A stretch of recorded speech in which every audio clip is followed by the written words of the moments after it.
माहेश्मती का वंशज वो जिसे कहते बाहुबली। देखो हमारे पास है एक जीन।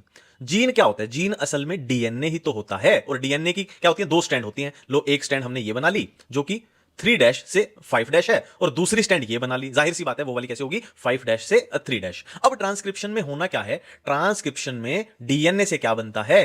मैसेंजर आरएनए बनता है। और जो भी नई चीज बनेगी, रूल याद रखना, वो 5 डैश से 3 डैश बनेगी। तो डीएनए अपने पास है, अपने को क्या बनाना है? मैसेंजर आरएनए बनाना है। तो लो जी, यहां पर मैं मैसेंजर आरएनए, ये मैंने बना दी मैसेंजर आरएनए। और नई चीज बनेगी हमेशा 5 डैश से 3 डैश। अब आप खुद बता दो कि ये मैसेंजर आरएनए इसके साथ बनेगी या इसके साथ। जाहिर सी बात है, ये खुद 5 डैश है, ये भी खुद 5 डैश है, तो इसके कॉम्प्लीमेंट्री ही ये बनेगी। तो क्या मैं बोल सकता हूं ये वाली स्ट्रैंड मैसेंजर आरएनए के लिए एक सांचे का काम कर रही है? अंग्रेजी में सांचे को बोल दिया जाता है क्या? टेम्पलेट। और इसको बोल दिया जाता है टेम्पलेट स्ट्रैंड। अब देखो नई चीज क्या बनी है? नई चीज बनी है आरएनए बनी है ना, आरएनए बनी है। तो इसको बनाएगा कौन? इसको बनाएगा एक एंजाइम जिसको बोल देंगे आरएनए पॉलीमरेज। तो देखो क्या मैं बोल सकता हूं कि मैसेंजर आरएनए का बनना इस पॉइंट से शुरू हुआ, इसको मैं इनिशिएशन पॉइंट बोल दूंगा, और यहां पर ट्रांसक्रिप्शन अपनी खत्म हो गई है, इसको मैं टर्मिनेशन पॉइंट बोल दूंगा। तो अब सवाल है, इस आरएनए पॉलीमरेज को कैसे पता चला कि यहां से ट्रांसक्रिप्शन शुरू करनी है और यहां टर्मिनेट करनी है? तो इसके ऊपर कुछ फैक्टर लगे होते हैं। फॉर एग्जांपल इनिशिएशन फैक्टर है कि इनिशिएट कहां से होनी है, ये इसको पहचान लेगा, और एक फैक्टर होता है टर्मिनेशन फैक्टर कि टर्मिनेट कहां करना है, ये इसको पहचान लेगा। अब हमें बात करनी पड़ेगी प्रोकैरियोट्स और यूकैरियोट्स के बारे में।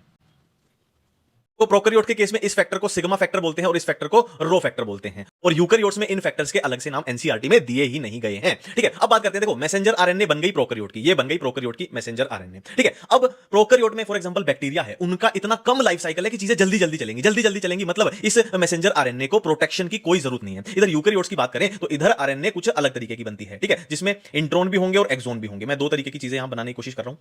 ठीक है, ये अपने हो गए भाई एक्सोन, और ये हो गए अपने इंट्रोन।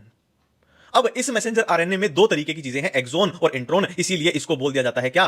हेटेरोन्यूक्लियर आरएनए। अब एक प्रोसेस होगी जिसको बोलते हैं स्प्लाइसिंग। स्प्लाइसिंग में क्या होगा? ये इंट्रोन जो है रिमूव हो जाएंगे, खाली एक्सोन एक्सोन एक्सोन एक्सोन जुड़ जाएंगे, और ये बन जाएगी अपनी मैच्योर मैसेंजर आरएनए। अब जैसे कि इसमें शॉर्ट लाइफ साइकिल था, जल्दी जल्दी चीजें हो रही थी, पर इसमें ऐसा नहीं होता है। यूकैरियोट्स का लाइफ साइकिल लंबा होता है। मतलब मैसेंजर आरएनए को थोड़ा ज्यादा देर तक जिंदा रहना है, ज्यादा देर तक जिंदा रहना है, तो इसको प्रोटेक्शन की जरूरत है। और प्रोटेक्शन के लिए ही दो चीजें हो जाएंगी, कैपिंग, जो कि 5 डैश एंड पे, मान लेते हैं 5 डैश है, ये 3 डैश है, 5 डैश एंड पे कैपिंग हो जाएगी, और 3 डैश एंड पे क्या हो जाएगी?